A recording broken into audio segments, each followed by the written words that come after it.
tema kita rahasia tersembunyi di balik peristiwa 5 roti dan 2 ikan. Sesuatu yang mungkin luput dari perhatian kita selama ini. Sebelumnya saya sampaikan dulu bahwa mujizat ini dicatat di 4 Injil. Ya, di Matius 14, di Markus 6, Lukas 9 dan Yohanes 6. Ya, peristiwa Yesus memberi makan pada banyak orang ini dicatat di dalam 4 Injil ini. Kita baca referensi Yohanes 6, 1-14. Sesudah itu Yesus berangkat ke seberang danau Galilea, yaitu danau Tiberias. Orang banyak berbondong-bondong mengikuti dia karena mereka melihat mujizat-mujizat penyembuhan yang diadakannya terhadap orang-orang sakit. Dan Yesus naik ke atas gunung dan duduk di situ dengan murid-muridnya. Dan pasca hari raya orang Yahudi sudah dekat. Ketika Yesus memandang sekelilingnya dan melihat bahwa orang banyak berbondong-bondong datang kepadanya, berkatalah ia kepada Filipus, "Di manakah kita akan membeli roti supaya mereka ini dapat makan?" Hal itu dikatakannya untuk mencobai dia, sebab ia sendiri tahu apa yang hendak dilakukannya. Jawab Filipus kepadanya, "Roti seharga 200 dinar tidak akan cukup untuk mereka ini, sekalipun masing-masing mereka mendapat sepotong kecil saja." Seorang dari murid-muridnya itu Andreas, saudara Simon Petrus, berkata kepadanya, "Di sini ada seorang anak yang mempunyai 5 roti jelai dan 2 ikan, tetapi apakah artinya itu untuk orang sebanyak ini?" Kata Yesus, "Suruhlah orang-orang itu duduk, adapun di tempat itu banyak rumput." Maka duduklah orang-orang itu, kira-kira 5.000 laki-laki banyaknya. Lalu Yesus mengambil roti itu, mengucap syukur dan membagi-bagikannya kepada mereka yang duduk di situ. Demikian juga dibuatnya dengan ikan-ikan itu sebanyak yang mereka kehendaki. Dan setelah mereka kenyang, ia berkata kepada murid-muridnya, "Kumpulkanlah potongan-potongan yang lebih supaya tidak ada yang terbuang." Maka mereka pun mengumpulkannya dan mengisi 12 bakul penuh dengan potongan-potongan dari kelima roti jelai yang lebih setelah orang makan. Ketika orang-orang itu melihat mujizat yang telah diadakannya, mereka berkata, "Dia ini adalah benar-benar nabi yang akan datang ke dalam dunia." Demikian firman Tuhan. Oke, saudara, peristiwa ini saudara menurut catatan Yohanes 6 ayat 10 ya, terjadi di tempat di mana dikatakan banyak padang yang banyak rumputnya. Oke. Tepatnya saudara, peristiwa ini terjadi di seberang danau Galilea, saudara, atau disebut daerah Galilea. Dan saudara, di kemudian hari ada kota dibangun di pinggiran danau ini, dan untuk menghormati seseorang kaisar yang bernama Tiberius, tempat itu dinamakan menjadi nama resminya Tiberias. Nah, kalau kita lihat di ayat yang keempat, saudara, peristiwa ini terjadi sebenarnya di menjelang hari Paskah. Jadi di menjelang hari Paskah, orang Yahudi itu biasanya mereka akan pergi beribadah ke Yerusalem. Jadi di saat itu adalah momen di mana orang lagi banyak-banyaknya untuk pergi ke Yerusalem. Dan otomatis waktu Yesus ada di sana, mereka berbondong-bondong. Nah, jumlah besar orang datang untuk ke sana, ke tempat di mana Yesus ada di sana.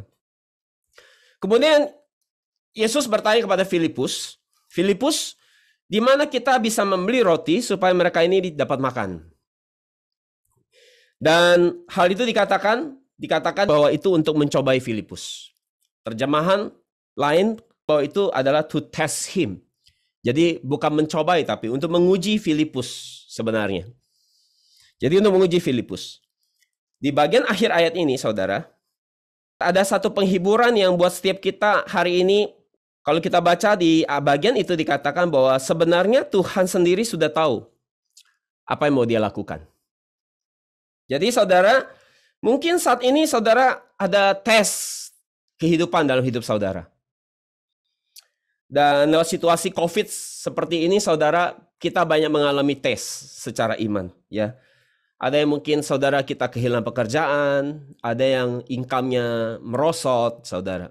Ada yang kesehatannya jadi menurun, atau mungkin ada yang meninggal dunia. Setiap kita dalam situasi tes seperti ini, kita bisa macam-macam. Kita bisa jadi bimbang, kita bisa jadi takut, kita bisa jadi khawatir, saudara. Tetapi saudara, apapun kondisi tes yang saudara alami hari ini, yang paling penting saudara harus tahu bahwa di bagian akhir di ayat 6 ini dikatakan apa? Sebab Tuhan Yesus sendiri tahu apa yang hendak dia lakukan.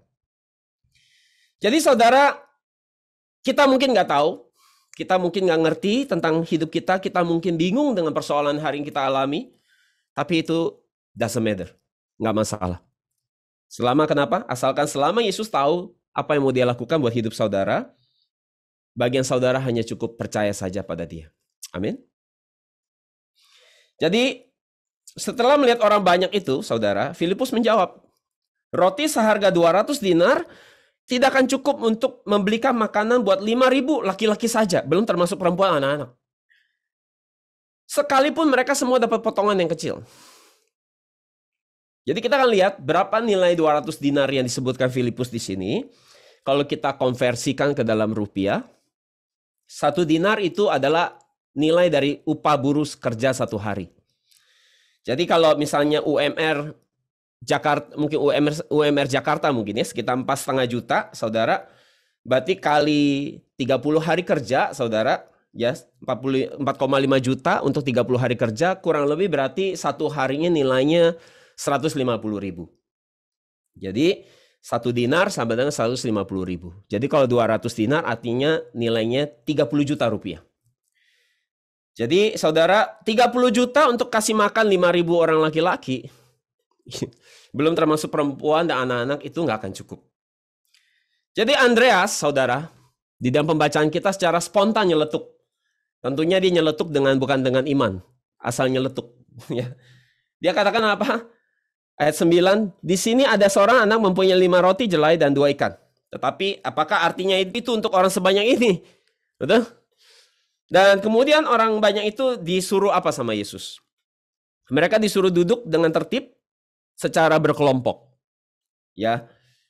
Menurut catatan Markus 6 ayat 39, disuruh duduknya berkelompok. Supaya orang yang menerima makanan jangan malah jadi rusuh dan jadi berhamburan di mana-mana. Jadi kita bisa lihat Tuhan kita ini Tuhan yang tertib loh, saudara. Tuhan yang teratur, Tuhan yang nggak sembarangan, ya. Jadi itu sebabnya kalau saudara beribadah harus tertib. Malam tidur yang cukup, ya kan? Bangun pagi-pagi, ya kan? Sebelum ibadah, malamnya doa dulu supaya Tuhan siapin hati. Mau mulai ibadah, saudara mandi, sikat gigi. Ya, bukan buat saya tapi buat Tuhan, ya kan? Pakai yang rapi, pakaian yang rapi, ya kan? Saudara, sebelum mulai ibadah doa supaya Tuhan kasih drop isi hatinya lewat firman, ya kan? Jadi saudara nyambut Tuhan dengan baik di rumah saudara. Sapu rumah dengan bersih, ya kan? Kenapa? Karena Tuhan kita Tuhan yang tertib. Tuhan yang teratur. Tuhan yang tidak sembarangan, saudara. Dan disarankan ke saudara kalau bisa untuk mencatat firman. Supaya firmannya jangan ada yang hilang, lupa, ya. Dengan mencatat sensorik otak kita akan mengingat sebenarnya. Jadi setelah Yesus berdoa dan mengucap syukur dengan sungguh-sungguh, Yesus mulai membagikan makanan itu. Dan semua orang makan sampai kenyang, saudara. Dan setelah makan masih ada sisa. Ya, masih ada sisanya. Lalu Yesus berkata kepada murid-muridnya, kumpulkanlah potongan-potongan yang lebih supaya tidak ada yang terbuang. Nah, bagian ini adalah rahasia yang akan kita selidiki. Khotbah yang mungkin luput dari perhatian kita selama ini. Mungkin belum pernah dikhotbahkan. Ya, selama ini orang fokus sama mujizatnya aja, ya kan? Jadi hari ini kita akan mendalami sisi angle yang lain. Jadi murid-murid taat ketika disuruh mengumpulkan dan terjadi sekali lagi peristiwa ajaib bahwa mereka dapat memenuhi bakul sebanyak 12 bakul dari sisa potongan makanan. Jadi saat makanan sedang dibagi-bagikan, Kak Saudara, ini sesuatu yang pasti mengasihkan buat semua orang, ya kan? Sama lah ya, kita kalau lagi acara pesta ya, kalau pengantin kawin, kita kadang-kadang saudara mungkin selalu bete banget nunggu, apalagi pengantinnya telat gitu ya. Tapi pas udah giliran makan, wah ada kambing guling, wah berhamburan semua orang. Ya, itu sesuatu yang mengasihkan waktu bagi-bagi makanan ya kan, antusias ya. Karena semua orang lagi lapar hari itu. Jadi waktu mereka terima roti ini sesuatu yang antusias, mereka bisa makan sampai kenyang. Tapi pertanyaan adalah pekerjaan mengumpulkan sisa potongan makanan ini apakah sesuatu pekerjaan mudah, saudara? Karena setelah semua orang sudah makan, saudara, orang nggak terlalu peduli lagi tentang sisa potongan itu. Jadi buat murid-murid pasti ngumpulin sisa makanan ini nggak gampang, saudara. Dan beberapa orang yang sudah makan kenyang, buat orang makan kenyang ya sudah selesai. Mereka nggak tertarik untuk membantu atau apapun juga. Dan mungkin yang sudah makan kenyang ya mereka jalan pulang. Jadi saudara, buat murid-murid ngumpulin sisa makanan bukan pekerjaan yang mudah. Itu sebabnya apa rahasia yang tersembunyi di balik perintah Yesus untuk mengumpulkan sisa-sisa potongan makanan ini. Jadi saudara, kita percaya bahwa tidak ada satupun perintah Yesus yang tanpa maksud, tanpa arti. Bahwa di dalam perintah ini sebenarnya, selain memperlihatkan kekuasaannya, saudara, karena dia bisa kasih makan 20.000 orang, ya, 5.000 laki-laki, dan masih menyisakan 12 bakul, ya, itu sebuah mujizat yang luar biasa. Hanya dengan 5 roti 2 ikan. Akan tetapi, saudara, ada mujizat yang lebih besar lagi di sini. Ada arti rohani yang lebih besar lagi yang mau diajarkan kepada murid-muridnya dengan mengumpulkan sisa potongan makanan ini, dan hari ini juga mau diajarkan kepada setiap saudara yang mendengarkan firman yang berharga ini. Lewat mujizat 5 roti dan 2 ikan, tujuan yang Yesus mau lakukan ini, saudara, bukan sekedar hanya mau menyelesaikan masalah kelaparan secara jasmani. Tetapi ada masalah yang lebih serius di sini. Bahwa Yesus ingin menyelesaikan masalah iman. Dan itu adalah hal yang paling mendasar bagi murid-murid Yesus hari itu. Dan bagi puluhan ribu orang yang makan sama kenyang hari itu. Maupun bagi kita hari ini yang mendengarkan firman ini. Bahwa ada kelaparan rohani yang harus diselesaikan. Selain kelaparan jasmani. Jadi masalah iman, ini ada hal yang paling mendasar dibandingkan hanya kelaparan jasmani. Karena kelaparan jasmani, saudara, tidak bisa hanya diselesaikan dengan makanan jasmani kembali. Karena setelah saudara makan, meskipun tadinya saudara lapar, saudara makan, saudara kenyang, saudara akan lapar lagi. Dan terus-menerus seperti itu. Jadi hal jasmani tidak bisa diselesaikan dengan hal jasmani lagi. Kita akan senantiasa menjadi lapar kembali jika kita hanya menaruh harapan kita hanya kepada hal-hal jasmani. Akan tetapi saudara, rahasia yang tersembunyi dari mengumpulkan sisa makanan ini yang diperintahkan Yesus, ini sedang mau menyelesaikan yang namanya masalah kelaparan jasmani dan juga yang terpenting adalah kelaparan rohani. Jadi apa rahasia di balik mengumpulkan potongan sisa makanan ini? Yohanes 6:12 dimulai dengan kata dalam bahasa Yunani shunai gagete. Shunai gagete. Artinya apa? Artinya adalah kalian yang kumpulkan.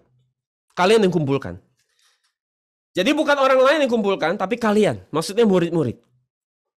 Jadi Yesus sangat menekankan bahwa hanya murid-murid yang harus mengumpulkan sisa potongan roti jelai ini. Ada hal yang sangat penting yang Yesus mau ajarkan hari itu kepada murid-muridnya. Dalam tindakan yang dia lakukan. Saya tahu ini seperti film, kalau saya nonton guru kungfu ya. Kadang-kadang muridnya suruh melakukan, belum diajarin kungfu, tapi disuruh ngepel. Ya kan? Suruh ngangkat ember, turun naik gunung. Ya. Dia pikir kok nggak diajarin ya, cuma jadi babu sama guru kungfu. Ya kan? Apaan sih ini kan? Tapi kalau muridnya taat sama guru kungfu, pada itu semua ada ilmunya ya, jurus-jurus dari ilmu yang sedang mau ditransfer. Nah ini sama, perintahnya mungkin sepertinya nggak make sense, mau ngapain gitu loh. Kalau nggak orang bawa pulang aja sisanya, kenapa harus mereka ngumpulin gitu kan? Bawa pulang aja sisanya ke rumah masing-masing. Tapi kenapa mesti dikumpulin? Nah, jadi saudara, apa yang Yesus mau ajarin sama muridnya dan sama saudara hari ini? Oke, yang pertama saudara, Tuhan Yesus sedang mau mengisi penuh iman dari murid-muridnya. Yesus mau mengisi penuh iman dari murid-muridnya.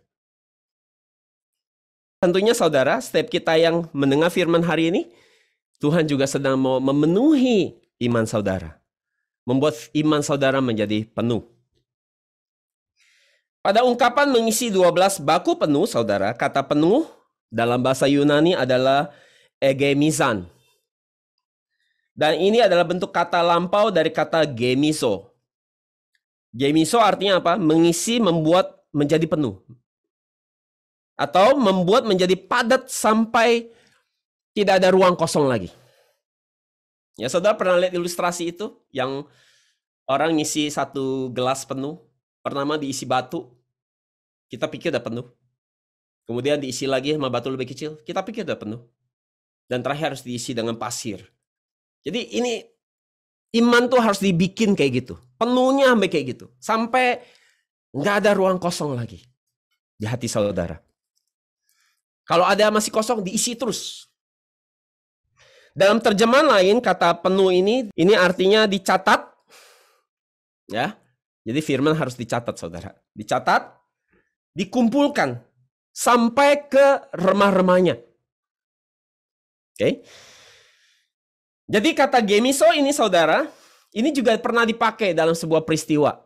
Di awal pelayanan Yesus waktu mengubah air jadi anggur. Yesus berkata kepada pelayan-pelayan waktu di hari pernikahan itu adalah apa? Isilah tempayan-tempayan itu penuh dengan air dan mereka mengisinya sampai penuh. Yohanes 2 ayat 7. Jadi hasilnya yang terjadi mujizat lagi. Air berubah jadi anggur yang manis. Anggur terbaik. Jadi kita harus sadar dengan satu fakta ini bahwa hanya orang yang taat sepenuhnya kepada firman Yesus, pada perintah Yesus, yang hanya mereka yang taat yang bisa mengisi bejana hatinya sampai menjadi penuh. Hanya mereka taat pada firman yang bisa memenuhi hatinya, imannya dengan penuh. Dan bagi orang yang demikian, saudara, mereka baru bisa mencicipi berkat yang penuh dari Allah. Jadi andaikan kalau murid-murid Yesus hari itu mereka nggak mau taat sama perintah Yesus, tentunya mereka tidak akan pernah mengalami kepenuhan akan Allah, kepenuhan akan iman mereka. Itu sebabnya saudara jangan pernah mempertanyakan perintah Yesus dalam hidup saudara. Ya, jika saudara mau terima berkat yang penuh. Kemarin saya dapat pertanyaan, kenapa Tuhan mau disembah? Kenapa Tuhan harus disembah? Ada yang kurang sama dirinya sampai perlu disembah gitu. Kemudian saya balik bertanya, apakah Tuhan butuh penyembahan kita? Kalau begitu, ya nanti saya pikirin sendiri jawabannya. Jadi saudara, perintah Tuhan itu adalah sebenarnya buat diri kita, bukan buat Tuhan. Tuhan gak butuh penyembahan saudara tentunya. Karena saudara nyembah dia atau dia nyembah dia tetap Tuhan. Kalau saudara nggak mau nyembah dia pun, orang lain masih ada yang mau nyembah dia. Jadi saudara nggak bisa demo. Saya mulai hari ini nggak mau nyembah Tuhan, nggak bisa. Soalnya nggak mau, masih banyak yang mau. Jadi saudara, orang yang taat pada perintah Tuhan baru bisa mencicipi berkat yang penuh dari Allah. Jadi saudara, andaikan murid-murid hari itu nggak taat sama perintah Yesus, saudara tentunya mereka akan tidak mengalami kepenuhan iman mereka, kepenuhan akan Allah. Itu sebabnya saudara jangan pernah mempertanyakan perintah Yesus dalam hidup saudara. Jika saudara mau terima berkat yang penuh ini, yaitu berkat rohani yang besar ini. Ibrani 11 ayat 1. Iman adalah dasar dari segala sesuatu yang kita harapkan. Dengan kata lain, melalui ayat ini, iman itu seperti wadah. Ya, dasar, wadah, kontainer. Jadi, itu sebabnya saudara, untuk menampung berkat Tuhan, saudara perlu wadah. Saudara perlu kontainer. Dan itu adalah iman. Jadi saudara, 12 bakul yang dicatat oleh Alkitab, ini menunjuk kepada apa? Wadah. Wadah iman daripada 12 murid. Kontainer iman daripada 12 murid. Jadi pertanyaan hari ini adalah, apakah saudara sudah memiliki wadah ini dalam hidup saudara? Penampung ini dalam hidup saudara untuk terima berkat daripada Yesus. Kepenuhan dalam hal apa yang sedang Tuhan mau perlihatkan kepada murid-muridnya? Tentunya ini jadi pertanyaan kita hari ini. Kepenuhan di dalam Tuhan ini yang seperti apa? Kepenuhan di dalam Allah ini yang seperti apa sih yang Tuhan mau kasih lihat sama murid-muridnya dan sama saudara hari ini dengan firman?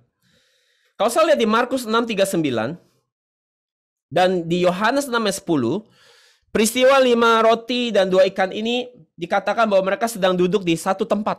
Di suatu tempat dengan ciri-ciri apa? Mereka duduk di tempat yang banyak rumput hijau. Di padang rumput yang hijau. Ya, saudara ke Israel nanti saudara bisa lihat padang rumputnya. Ya, seperti apa. Jadi saat murid-murid Yesus melihat orang banyak duduk dengan berbaris dan berkelompok di atas rumput yang hijau, saudara. Dan kemudian mereka makan roti sampai kenyang sebanyak yang mereka kendaki. Adegan ini, saudara, buat murid-murid yang sudah belajar Alkitab, Kalau nggak belajar Alkitab mungkin nggak tahu ya. Waktu mereka lihat adegan ini, orang banyak makan di atas rumput yang hijau. Adegan ini mengingatkan mereka pada satu peristiwa yang dicatat di kitab Perjanjian Lama yang ditulis oleh Raja Daud di Mazmur 23. Tuhan adalah gembalaku, takkan kekurangan aku. Ia membaringkan aku di padang rumput yang hijau. Ia membimbing aku ke air yang tenang. Bahwa mereka bisa lihat bahwa Yesus sedang memperlihatkan apa kepada mereka. Bahwa mungkin bagi banyak orang yang makan sampai kenyang dan puas, itu hanya bagaimana menjadi kenyang. Tetapi bagi murid-murid yang terlibat bekerja bersama Yesus, mereka akan melihat bahwa sungguh Yesus adalah gembala yang menyelesaikan lapar masalah jasmani ini. Dan bukan itu saja, bahwa dia juga gembala yang hari ini menyelesaikan kelaparan dalam hal rohani. Jadi Yesus hari ini juga mau jadi gembala bagi saudara untuk menyelesaikan masalah kelaparan jasmani dan rohani dalam hidup saudara.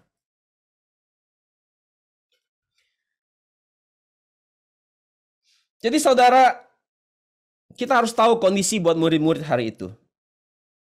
Mereka sudah ikut Yesus dengan meninggalkan banyak hal dalam hidup mereka. Hanya dengan ikut Yesus. Pekerjaan mereka tinggalin. Keluarga mereka tinggalkan. Rumah mereka tinggalkan. Jadi di saat itu saudara, Tuhan sedang mau memperlihatkan kepada mereka bahwa firman Mazmur 23 yang ditulis Daud ini benar-benar hidup. Jadi 12 bakul yang terisi penuh ini sedang memperlihatkan bagaimana kondisi hati murid-murid Yesus yang juga terisi penuh oleh firman Tuhan hari itu. Jadi waktu kita belajar Alkitab, mungkin kita terima pengetahuan di pikiran kita. Akan tetapi saudara, jika kita nggak mengalami firman yang kita belajar saudara, maka firman itu nggak akan pernah bisa merembes ke hati kita. Baru sampai mentok, stuck di sini. Belum turun di sini. Untuk turun ke sini, itu ada proses namanya lewat masalah. Lewat praktek. Kalau nggak jadi info doang. Bikin kepala kita makin gede aja. Besar kepala. Tetapi waktu kita bisa ngalamin firman itu, kita bisa lihat firman itu sungguh hidup, saudara. Maka langsung hari itu hati kita akan penuh akan Allah. Kita bisa mengerti Allah, kita bisa lihat dunianya Allah. Jadi saudara, kita nggak boleh jadi orang hanya kenyang secara jasmani. Karena tanpa memiliki iman yang penuh kepada Allah, tetap saja kita akan terus mengalami kekosongan dan ketidakpuasan dalam hidup ini. Jadi sambil mengumpulkan potongan sisa ini, saudara, 12 bakul yang telah terisi penuh, ini memperlihatkan bagaimana kondisi 12 murid saat itu yang hatinya juga perlahan-lahan sedang dipenuhi oleh firman Tuhan. Bahwa sungguh firman Tuhan itu nyata. Bahwa Yesus sedang mengisi hati murid-muridnya. Menghibur hati murid-muridnya. Memperlihatkan bahwa dia memang adalah gembala agung yang dicatat oleh Daud. Jadi kalau saudara ada di situ, saudara menjadi orang yang makan sampai kenyang atau menjadi murid-murid dari Yesus, cara lihatnya pasti beda loh peristiwa itu. Semua orang lihat hal yang sama. Tetapi kedalaman yang dilihat itu bisa beda. Setiap orang beda-beda. Setiap orang boleh dengar firman hari ini. Tapi kedalaman untuk melihat lebih dalam, setiap orang beda-beda. Kalau saudara mendengar firman hari ini, kemudian saudara pikirin terus siang dan malam. Mungkin saudara akan melihat hal yang seperti dilihat oleh murid-murid Yesus. Kalau saudara catat-catat, saudara simpan taruh bawah kolong. Tulisan saudara. Minggu depan catat-catat taruh bawah kolong lagi. Nah itu saudara nanti jadinya 20.000 orang itu. Makan doang, kenyang, selesai pulang. Jadi saudara, buat murid-murid hari itu dengan mengumpulkan sisa makanan itu, saudara, mereka tahu makanan itu datangnya dari mana. Orang-orang cuma taunya makan. Tapi murid-murid tahu bagaimana proses makanan itu bisa datangnya dari mana, jadi begitu banyak, datangnya dari mana. Dan waktu mereka ngumpulin sisanya, ada pengalaman encounter secara rohani lagi mereka alami. Mereka dihibur lewat peristiwa itu. Jadi yang ngumpulin makanan sama yang cuma makan, pasti kedalamannya beda, yang dilihat beda.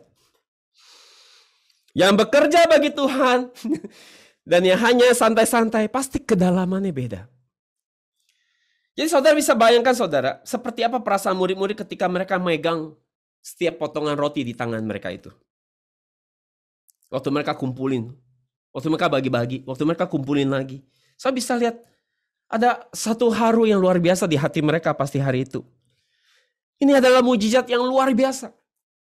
Bagaimana mereka bisa lihat bukan hanya 20.000 orang bisa makan sampai kenyang, tapi mereka bisa lihat sungguh Mazmur 23 itu benar-benar hidup ayat itu hari itu. Bahwa apa yang dicatat begitu lama, ya ribuan tahun dari zaman Daud menulis itu, sampai itu mereka lihat itu sungguh nyata, itu sungguh hidup.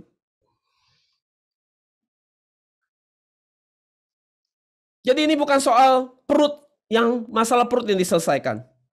Tetapi ini bicara isu ada hal rohani yang mau diselesaikan. Lapar secara rohani yang diselesaikan. Roti ini adalah roti yang diciptakan dengan firman Yesus. Itu sebabnya perihal mengisi bakul dengan potongan tersisa, ini sama seperti mengisi hati murid-murid perlahan-lahan sampai penuh dengan roti yang turun dari surga. Yaitu kepenuhan akan Allah. Efesus 3, 18, 19. Aku berdoa supaya kamu bersama-sama dengan segala orang kudus dapat memahami betapa lebar dan panjangnya dan tingginya dan dalamnya kasih Kristus dan dapat mengenal kasih itu. Sekalipun itu melampaui segala pengetahuan. Aku berdoa supaya apa? Kamu dipenuhi di dalam seluruh kepenuhan akan Allah. Bukan dipenuhi oleh hal-hal jasmani semata, tapi dipenuhi oleh kepenuhan akan Allah. Saudara mengerti dunianya Allah. Saudara mengerti pikirannya Allah. Saudara mengerti apa yang menjadi isi hati Allah. Ini yang disebut kepenuhan akan Allah. Saudara mengerti apa yang menjadi rencana penebusan Allah bagi dunia ini. Saudara menangkap isi hati Allah. Itu yang disebut kepenuhan akan Allah. Bukan kepenuhan akan pengetahuan. Allah memang melampaui pengetahuan kita. Akan tetapi ketika kita bisa mengisi sampai penuh hati kita dengan roti hidup yang turun dari surga ini, yaitu firman Tuhan, perlahan-lahan tapi pasti, kita pasti akan dipenuhi akan Allah. Kita akan terima kepenuhan akan Allah ini. Tanpa kepenuhan di dalam Allah, atau tanpa kepenuhan di dalam firman, saudara, hidup ini akan menjadi sangat membingungkan. Selalu dikalahkan oleh kemarahan, ketakutan, kekhawatiran, galau demi galau. Lewat COVID ini, bikin kita semakin galau. Kita pikir 2 bulan lagi selesai, makin parah lagi. Udah planning mau beli tiket jalan-jalan, ternyata makin berat, makin parah. Mau suntik vaksin bingung, kemarin Sinovac katanya nggak bagus. Sinovac yang paling bagus, AZ nggak bagus. Tetangga saya bilang itu vaksinnya orang miskin lagi, pakai ngomong kayak gitu. Ya, saya suntiknya AZ lagi waktu digituin. Orang miskin saya ini katanya. Sekarang tiba-tiba Delta bisa ditangkal pakai AZ. Tiba-tiba orang nggak mau lagi Sinovac, mau pindah lagi AZ. Nah kan galau kan? Itu. Kenapa? Waktu saya dapatnya AZ, ya udah. Waktu itu AZ AstraZeneca belum tren, masih dihina-hina. Saya bilang udahlah, pemeliharaan Tuhan lah, apa aja dah, terima aja. Nggak taunya sekarang. Nah, habis saya suntik saya dibilang itu miskinnya orang apa? Vaksinnya orang miskin. Coba keterlaluan gak yang ngomong. Sekarang di klaster saya pada nggak mau lagi Sinovac, mau minta aset.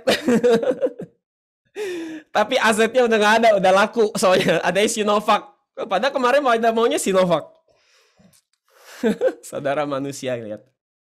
Sebenarnya sih mau aset mau Sinovac, saudara kalau belum waktunya ya belum waktunya aja sih. Ya, kalau udah waktunya ya udah waktunya check out. Nggak usah khawatir saudara. Jadi saudara, karena hidup kita kadang-kadang saudara berjalan dengan Tuhan itu nggak mudah, saudara ya. Terkadang susah sekali untuk kita bisa ngerti. Dan kadang-kadang kita bisa dikalahkan sama masalah. Itu sebabnya saudara, sebelum masalah datang, atau mungkin sekarang masalahnya sedang ada, saudara harus memastikan bahwa diri saudara dipenuhi oleh firman. Dan bukan hanya firman, dipenuhi dengan doa. Diisi sampai penuh. Kalau masih galau, itu artinya belum penuh sebenarnya. Nggak apa-apa. Terus aja. Ada kesempatan belajar Alkitab, terus isi.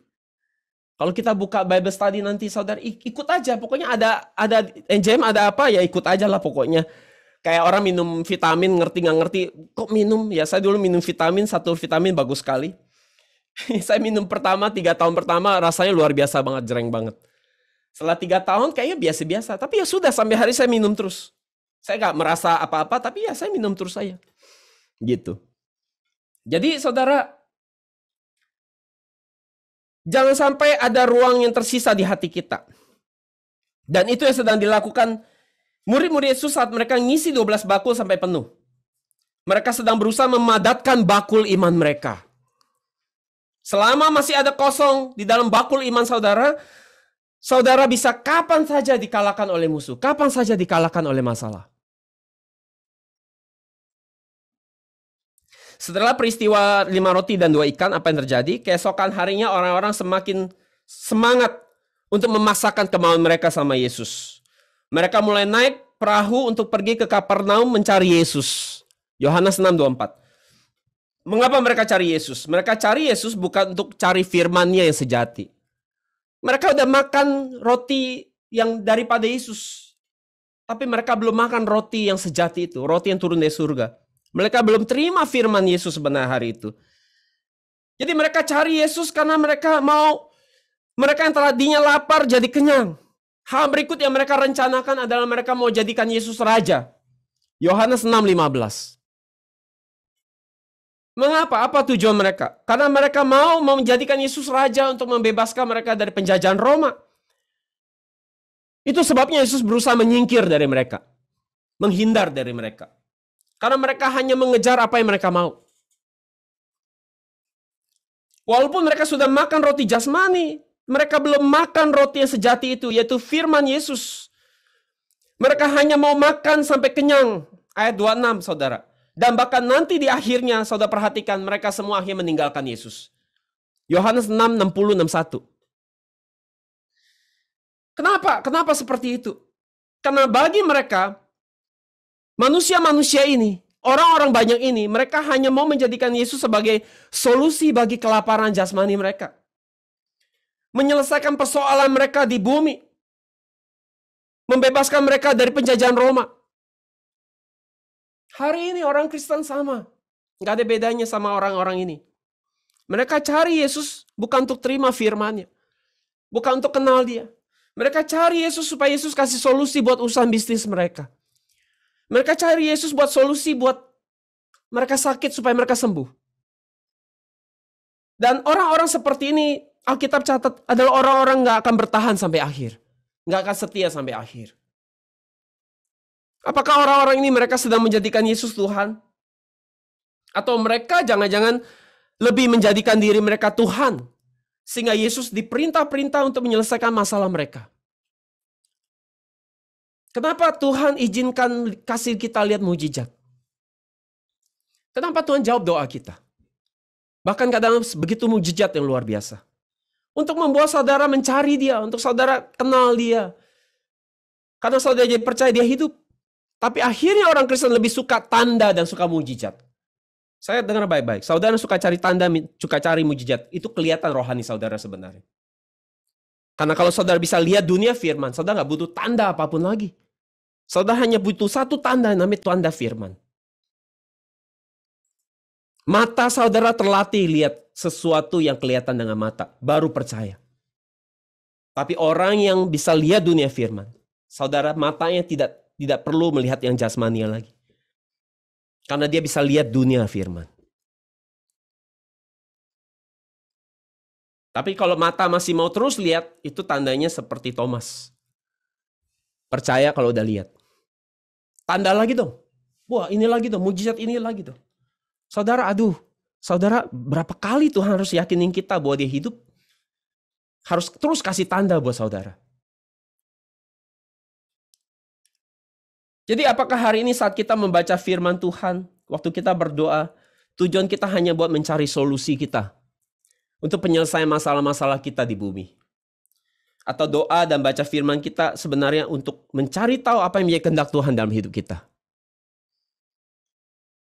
Apakah firman Tuhan dipakai semata-mata untuk menyelesaikan permasalahan kita di bumi? Padahal ada masalah yang lebih serius hari ini, yaitu masalah iman, masalah dunia kekekalan. Saudara paling lama juga hidup di bumi berapa sih? 70, 80? Dengan hidup yang lebih kekal dibandingkan nggak ada apa-apanya sebenarnya. Tapi kita concern sekali dengan yang di bawah. Bukan berarti yang di bawah nggak penting loh. Tapi saya harus bisa tahu bahwa hidup ini bukan hanya yang di sini yang cuma 70-80 tahun. Paling kuat-kuat juga lewat 90. Jarang lah tembus cepek. Saudara kalau rajin, saudara tiap kali ulang tahun kurangin aja. Misalnya 80, sekarang umurnya 50, ya berarti tinggal 30. Bayangin aja 30 dibanding 50, banyak hidupnya atau bayangkan chance matinya. Menurut saya sih banyakkan chance matinya, 30 banding 50. Nanti kalau umurnya udah 60, saudara tinggal 20. Lihat deh. Terus saudara mau terus menempel sama bumi. Ya pikirin deh sendiri ya. Saya exercise ini dari umur saya 27. Saya exercise terus. 80 kurang 27. 80 kurang 28. Ya, saya exercise terus, hitung mundur terus. Countdown mundur saya. Dan orang yang bisa tahu dia bisa mati, sebenarnya hidupnya baru dimulai. Kalau saudara pikir saudara nggak akan mati, saudara belum benar-benar hidup. Tapi kalau saudara bisa percaya saudara bisa mati, di peti mati, membayangkan saudara mati di peti mati itu, dan membayangkan orang mau ngomong apa setelah saudara mati, dan Tuhan mau ngomong apa kalau saudara mati, nah itu baru hidup. Itu baru hidup sebenarnya. Nah hari ini banyak yang mati. Harusnya membuat kita semakin sadar bahwa kita pun bisa mati. Jadi kita mulai mikir kan, apa yang penting, mana yang nggak penting. Mungkin selama ini baca Alkitab bukan penting. Ya, mungkin selama ini pengakuan orang lebih penting. Tapi sekarang mungkin diakui Tuhan lebih penting kali daripada diakui manusia. Oke. Jadi kalau Yesus datang dan dia mati di kayu salib hanya untuk menyelesaikan masalah kita di bumi, kita telah merendahkan nilai dari darah Tuhan yang mahal ini. Karena bagi Yesus masalah yang paling penting adalah yang harus diselesaikan adalah masalah kekekalan di sorga. Akan tetapi manusia hanya tertarik kepada hal jasmani. Materi, nama baik, kelancaran di bumi.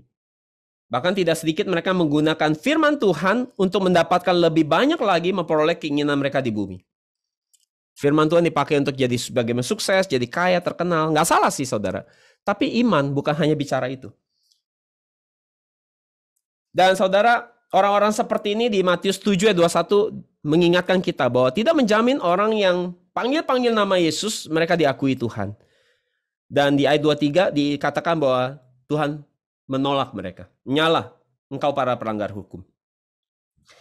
Jadi bagi bangsa Israel hari itu mereka tidak tertarik sama sekali dengan firman yang Yesus mau sampaikan. Dengan Injil yang Yesus coba bawa pada mereka. Mereka hanya datang untuk apa? Mengalami lebih banyak mujizat. Untuk membawa mereka keluar dari persoalan mereka. Penjajahan Roma. Kalau hari ini mungkin bagaimana Yesus membuat kita bisa menghilangkan, menghapus di muka bumi ini COVID ini. Itu kan doanya kan. Kalau dulu kan penjajahan Roma. Tapi sekarang doanya gimana Tuhan supaya COVID segera berlalu. Tuhan hembuskan dan hilang begitu aja. So dunia akan jadi a better world. Dunia lebih baik lagi. Kalau menurut saya dunia nggak akan lebih baik. Karena Tuhan ini udah mau datang. Jadi saudara, akhirnya orang-orang seperti ini mereka yang mundur dari Yesus. Dan 12 murid yang mengisi 12 bakul, mereka ada jadi orang yang tetap tinggal bertahan sampai akhir dengan Yesus. Yohanes 6, 66-68. 12 murid yang mengisi 12 bakul sambil meneteskan keringat mereka. Mereka telah menerima berkat iman yang luar biasa. Yohanes 6, 66-68. Sejak saat itu banyak orang pengikutnya mengundurkan diri dan berhenti mengikuti dia. Semoga kita jangan menjadi orang yang undur dari Yesus. Karena susahnya hidup kita. Ya. Dan karena itu Yesus berkata kepada ke-12 muridnya, apakah kamu juga ingin pergi? Wah, ditantang ya. Simon Petrus menjawab dia, Tuhan, Kepada siapakah kami akan pergi? Engkaulah yang memiliki apa? Perkataan kehidupan kekal. Amin, haleluya. Perhatikan, 12 murid, mereka bisa lihat dunia firman.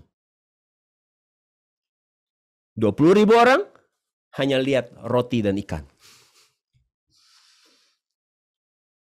Hal yang Yesus mau ajarkan kepada murid-muridnya, yang pertama, yang tadi kita ulang, hal pertama Yesus mau ajarkan buat murid-muridnya, lalu peristiwa ini yang pertama, Tuhan Yesus mau mengisi penuh iman dari murid-muridnya. Sekarang kita lihat yang kedua. Bahwa hanya mereka yang setia sampai akhir menerima berkat yang sejati. Murid-murid bisa aja nggak taat saat disuruh untuk mengelompokkan orang, saat disuruh ngumpulin sisa potongan, mereka bisa aja nggak taat. Mereka bisa aja ngebantah. Tetapi mereka taat. Mereka setia sampai akhir. Maka mereka bisa melihat mujizat yang luar biasa ini. Jadi terkadang saat kita ngumpulin firman Tuhan ke dalam hati kita, kita mulai bosan. Aduh, belajar Alkitab terus, baca Alkitab terus, ya. Ini nggak jawab solusi saya di bumi nih, gitu kan. Kita mulai anggap remeh, ya. Kita mulai bosan baca Alkitab. Ujung-ujungnya kalau NJM, ujung-ujungnya sorga mulu nih, gitu kan. Padahal kita kan masih hidup di dunia. Terus kita ngapain sih taat-taat sama firman Tuhan, gitu kan. Toh hari-hari juga begitu aja. Ada Tuhan, nggak ada Tuhan sama aja. Saya juga harus kerja, saya harus repot. Dan saudara mulai pakai pikiran saudara sendiri, coba menilai apa manfaatnya firman Tuhan buat hidup saudara. Akan tetapi saudara, kita harus jadi orang yang bisa tetap setia sampai akhir. Walaupun saudara mungkin, udah capek sekali belajar Alkitab. Kenapa kita mesti setia sampai akhir? Wahyu 2:10b, hendaklah engkau setia sampai akhir dan aku akan mengaruniakan kepadamu mahkota kehidupan. Amin. Hanya mereka yang setia sampai akhir. Nggak boleh setianya setengah. Mesti sampai akhir. Karena dihitung nanti yang akhir. Maka yang setia sampai di ujung hidupnya, dia akan terima mahkota kehidupan. Jadi setianya nggak boleh zaman pelayanan di mahasiswa. Dulu pelayanan mahasiswa radikal. Sekarang udah biasa-biasa. Nggak boleh. Harus sampai akhir. Jadi apakah semua murid-murid saudara mereka bisa taat dengan rela? Melakukan perintah Yesus dan ngumpulin sisa potongan ini? Apakah semua murid apakah 12 murid hatinya semua sama? Menurut saudara gimana? Semua hatinya sama? Bagi murid-murid Yesus saudara, buat mereka yang bisa melihat perintah Yesus ini adalah hidup kekal, ini adalah firman yang berharga, yang memberikan mereka terima hidup kekal, mereka akan semakin bekerja sungguh-sungguh. Maka akan bekerja dengan penuh sukacita. Mereka akan bekerja dengan all out sepenuh hati, gak hitung-hitungan. Akan tetapi bagi yang gak bisa lihat firman yang Yesus perintahkan ini, mereka hanya merasa bahwa pekerjaan ini sia-sia. Mereka menjadi banyak komplain. Ya, ini rasanya seperti beban. Jadi mengerjakan pekerjaan tugas perintah Yesus ini akhirnya ngerjain cuma asal-asalan. Karena seperti cuma buang waktu. Jadi saudara, tapi kadang-kadang kita melakukan pekerjaan yang Tuhan tugaskan buat kita di gereja. Kita bisa bekerjanya jadi asal-asalan. Buat pekerjaan dibayar pakai uang, kita all out luar biasa.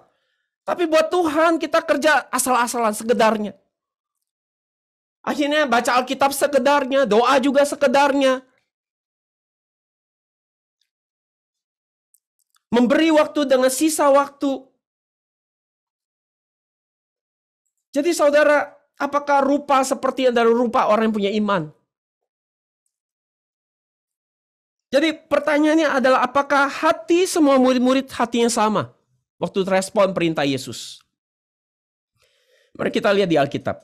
Ada seorang murid Yesus yang hanya karena terima sepotong roti saja hidupnya hancur binasa. Siapa dia? Yudas Iskariot. Setelah peristiwa 5 roti dan 2 ikan, Yesus sebenarnya langsung mengingatkan, menubuatkan tentang pengkhianatan Yudas. So tahu itu? Sejak habis peristiwa itu, Yesus langsung nubuatin Yudas. Yohanes 6:70-71 kita baca. Di pasal yang sama. Jawab Yesus kepada mereka, bukankah aku sendiri telah memilih kamu yang 12 ini? Namun seorang di antaramu adalah iblis. Yang dimasukkan ialah Yudas anak Simon Iskariot. Sebab dialah yang akan menyerahkan Yesus Dia seorang di antara ke-12 itu. Saya perhatikan. Pada perjamuan terakhir, Yesus kasih roti ke Yudas. Dia berikan roti, sepotong roti buat Yudas, dan berkata, orang yang aku kasih roti ini, dialah yang akan mengkhianati aku. Sebenarnya pada saat Yesus kasih roti ke Yudas, masih ada kesempatan buat dia untuk bertobat dan tersadar. Waktu Yesus kasih roti sama Yudas, sebenarnya Yudas bisa langsung ingat.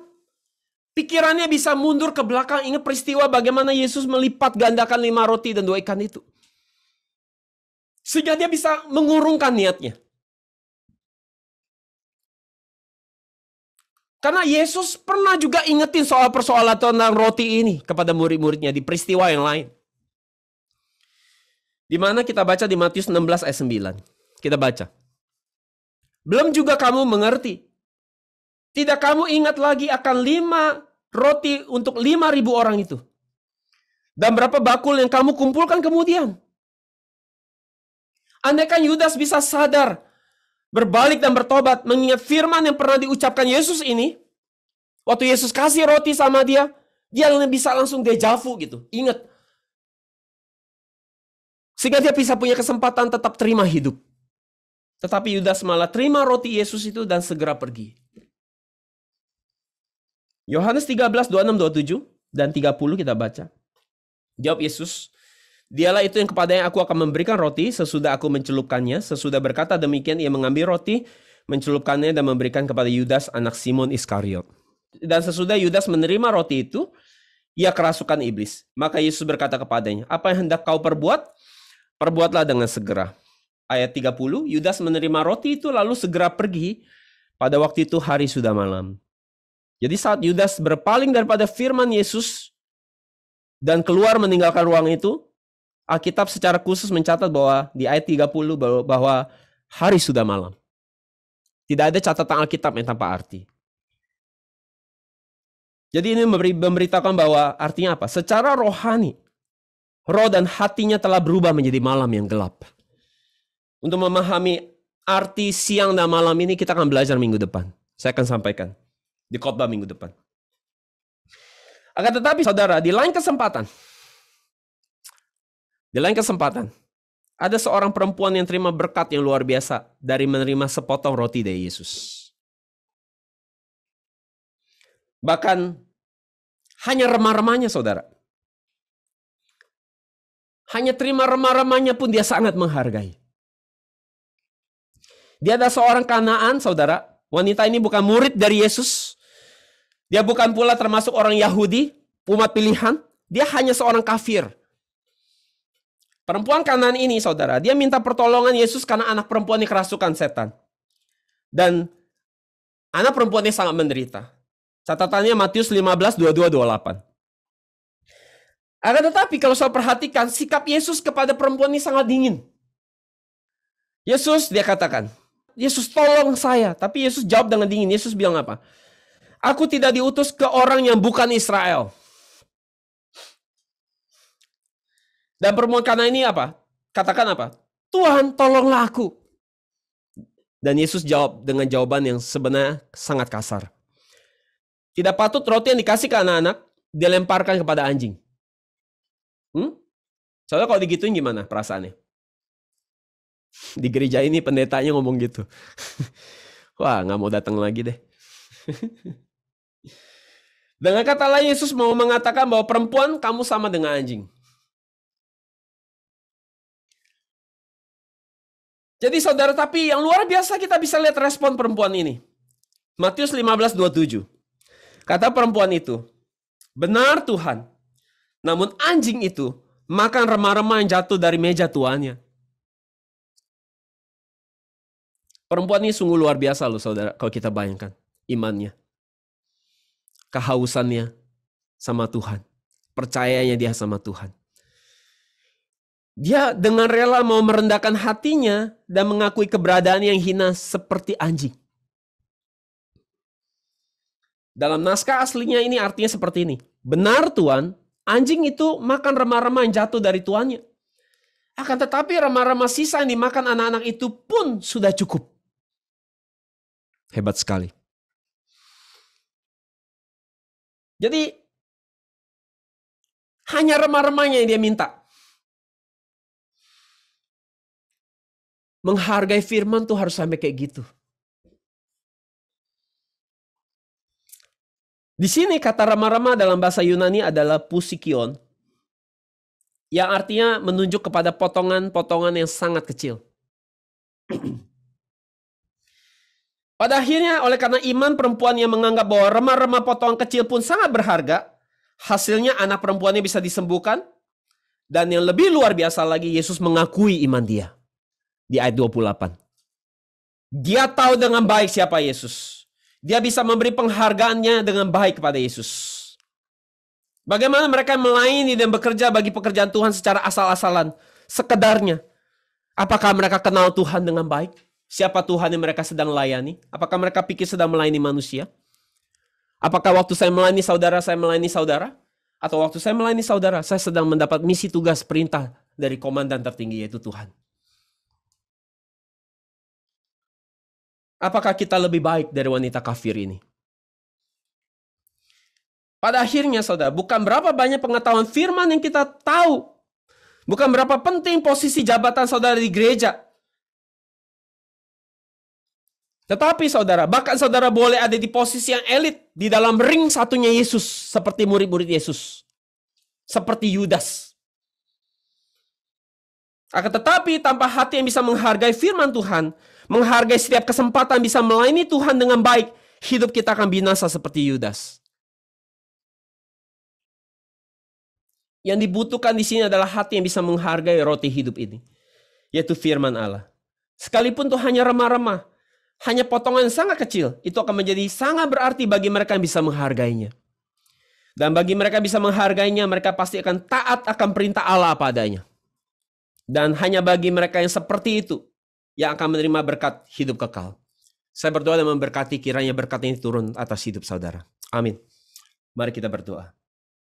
Bapa, ampuni kami jika kami kadang-kadang punya sikap hati memandang remeh pada setiap firman yang kami terima. Pada saat firman Tuhan diberikan, pikiran kami kadang-kadang ada di tempat lain. Kami jalan-jalan saat firman diberitakan, sibuk melakukan kegiatan lain. Waktu firman disampaikan, kami pilih-pilih firman mana yang kami mau ikuti, yang enak buat kami, mana yang kami tidak mau taat. Kami berdoa sekedarnya, kami bekerja bagimu juga sekedarnya.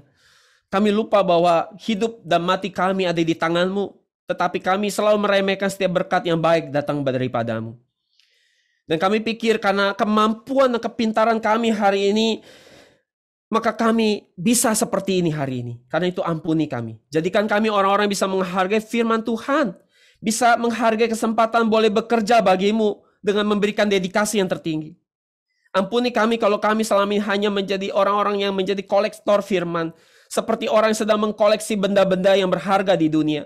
Hanya untuk memuaskan hasrat, penasaran, dan hawa nafsu keangkuhan kami. Tanpa berusaha memikirkan lebih mendalam bagaimana firman ini boleh jadi hidup. Bagaimana kami boleh menjadi pelaku firman. Bagaimana kami bisa lebih sungguh-sungguh lagi menjadi orang yang taat pada firman Tuhan. Mulai hari ini kami juga mau terus memadatkan hati kami dengan firman-Mu. Seperti murid-murid memenuhi setiap bakul itu dengan penuh dengan roti hidup. Sehingga tidak ada ruang kosong. Sehingga kami bisa memiliki iman yang tidak bimbang lagi. Iman yang tidak ada keraguan-raguan dan ketakutan lagi. Tapi iman yang bisa sepenuhnya percaya 100%. Meski di tengah dunia yang tidak pasti ini. Karena itu kiranya hari ini ada pertobatan dalam setiap kami. Kami yang mau menerima firman yang berharga ini dengan mengembalikan hari ini syukur kami terhadap firman yang berharga ini. Dengan memberikan persembahan khusus, persembahan perpuluhan dan persembahan pembangunan gedung. Berkati setiap tangan yang sudah memberi dengan berkat yang lebih lagi Bapa. Sehingga kami bisa mengembalikan lebih kepadamu. Dengan meninggikan nama Yesus, kami naikkan doa kami ini. Amin.